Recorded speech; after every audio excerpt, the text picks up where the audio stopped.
स्वागत है दोस्तों। दरअसल रूस और यूक्रेन के बीच युद्ध चल रहा था, वो एक बार फिर से तेज़ी पकड़ रहा है। इजराइल और हमास के बीच तो युद्ध चल ही रहा था। अब रूस और यूक्रेन के बीच युद्ध में तेज़ी आने के बाद तृतीय विश्व युद्ध की संभावनाएं भी अब होने लगी है और यह कहा जा रहा है कि कभी भी तृतीय विश्व युद्ध की शुरुआत हो सकती है। और जिस तरीके से मिसाइलें दागी जा रही है, जिस तरीके से इस घटनाक्रम को आगे बढ़ाया जा रहा है, उससे यह साफ तौर पर समझ में आ रहा है यूक्रेन की हालत ख़राब है। और यूक्रेन की हालत ख़राब होने का सीधा मतलब यह है कि अमेरिका परेशान हो जाएगा, क्योंकि यूक्रेन को हथियार सप्लाई करने का काम अमेरिका के द्वारा किया जाता है। अमेरिका यूक्रेन को हथियार सप्लाई करता है, सेना के जवानों को भी उनके पक्ष में देता है और खड़ा रहता है यूक्रेन के साथ। और अमेरिका ही इजराइल के पीछे खड़ा हुआ है।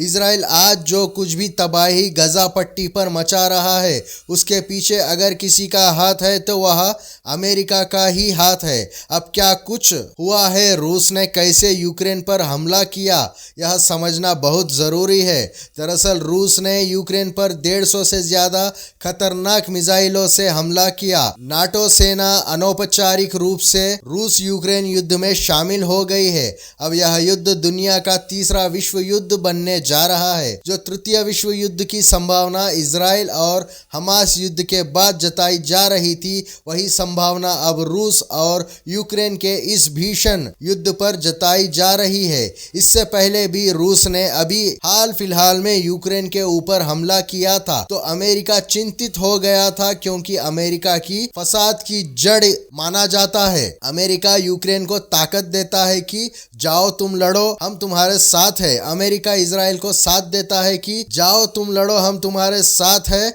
तो ऐसे में जो विश्व युद्ध की संभावना है वो कहीं ना कहीं अब बढ़ती चली जा रही है। और अभी के जो हालात बनते दिखाई दे रहे हैं वो इसी और इशारा कर रहे हैं। रूस ने लगभग 3 लाख सैनिकों के साथ यूक्रेन के शहर खरवी पर कब्जा करने की घोषणा कर दी है। और रूस के इस अटैकिंग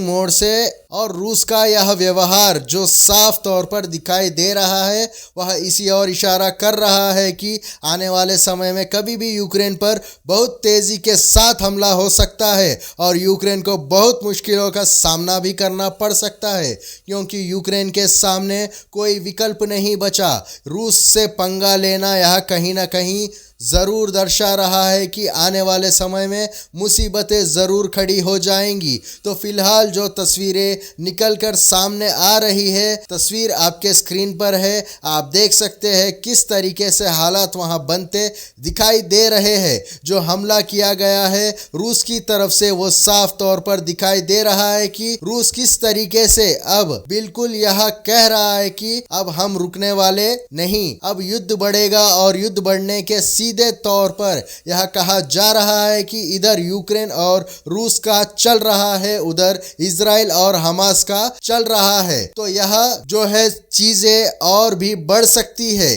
देखिए, यह सबसे घातक मिसाइल हमला जो है अभी तक रूस के द्वारा किया गया है। यूक्रेन पर विशाल बांध को नष्ट कर दिया गया है। कई क्षेत्रों की बिजली सेवाएं भी पूरी तरह से ठप हो गई है। यहाँ बिजली की व्यवस्था नहीं हो पा रही है। रूस ने फरवरी 2022 में युद्ध शुरू होने के बाद से शुक्रवार को यूक्रेन ऊर्जा बुनियादी ढांचे पर अब तक का सबसे बड़ा मिसाइल और ड्रोन हमला किया है। इस हमले को लेकर कीव की तरफ से कहा गया है कि यूक्रेन ने देश के सबसे बड़े बांध पर हमला किया है, जिससे कई क्षेत्रों का ब्लैकआउट हो गया है। तो रूस के इस हमले से यूक्रेन के आधे जगहों की इंटरनेट सुविधाएं भी बंद हो गई है, वहां बिजली की सुविधाएं भी बंद हो गई है। एक बड़ा बांध जो है वो टूट गया है। बहुत बड़ी मुश्किल अब यूक्रेन के सामने खड़ी हो गई है। अब इससे अमेरिका चिंतित दिखाई दे रहा है। अमेरिका क्या करेगा? अमेरिका यूक्रेन की तरफ भी चला जा रहा है,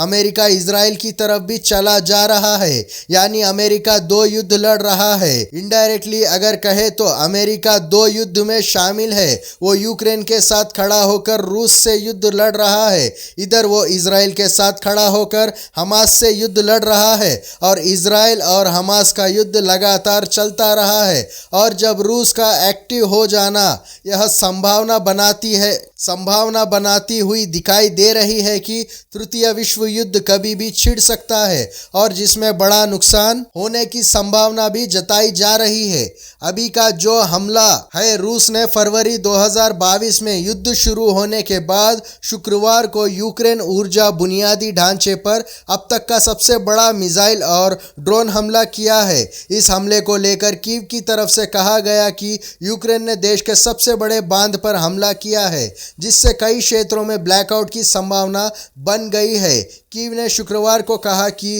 रूस ने 88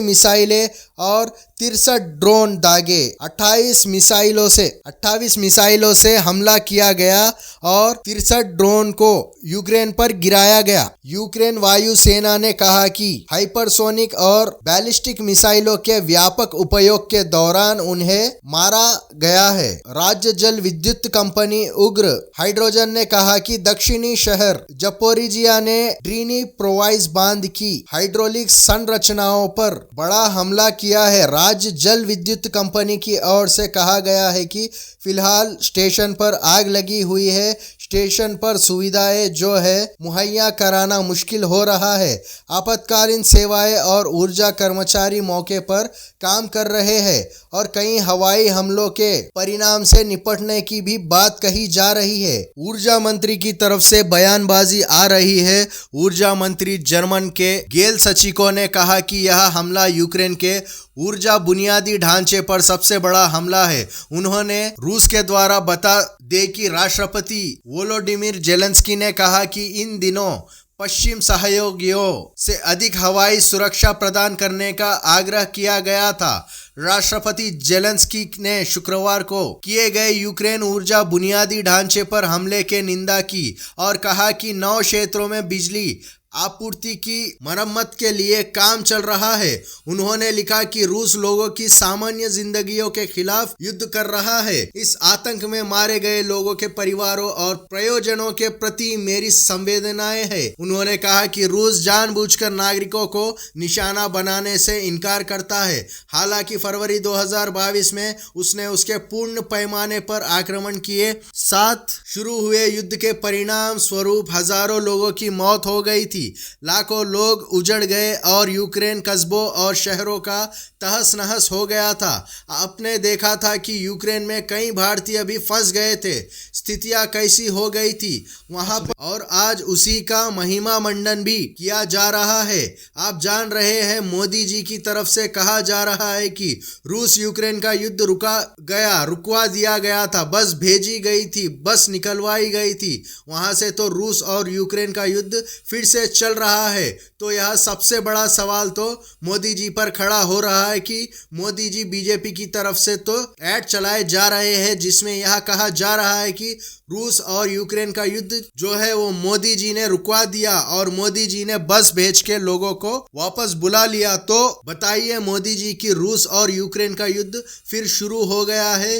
रूस लगातार हमला कर रहा है और निशाना बना रहा है यूक्रेन को, और यूक्रेन की जो स्थितियां है वो बद से बदतर होती चली जा रही है। वहाँ कई जगहों पर ब्लैकआउट हो गया है, वहाँ बिजली की सुविधा नहीं पहुँच पा रही है क्योंकि एक बड़े बांध पर हमला किया है। 63 ड्रोन से हमला किया है, 75 मिसाइलें दागी गई है। तो इससे तो बड़ा नुकसान हो गया है यूक्रेन को। तो फिर से क्यों युद्ध नहीं रुकवा देते मोदी जी? तो यह जो महिमा मंडन चुनाव के वक्त हो रहा है, चुनाव के वक्त बड़ी बड़ी बातें जो मोदी जी द्वारा कही जा रही है, उन बातों को वाकई में अगर लागू किया गया होता, उन बातों पर वाकई में काम किया गया होता, तो शायद यह स्थिति रूस और यूक्रेन की मदद तो ना बनती, क्योंकि युद्ध रुकवाने का काम तो मोदी जी का है। मोदी जी चाहे तो 1 मिनट में युद्ध रुकवा सकते हैं। लेकिन सवाल देश की जनता यह भी पूछ रही है कि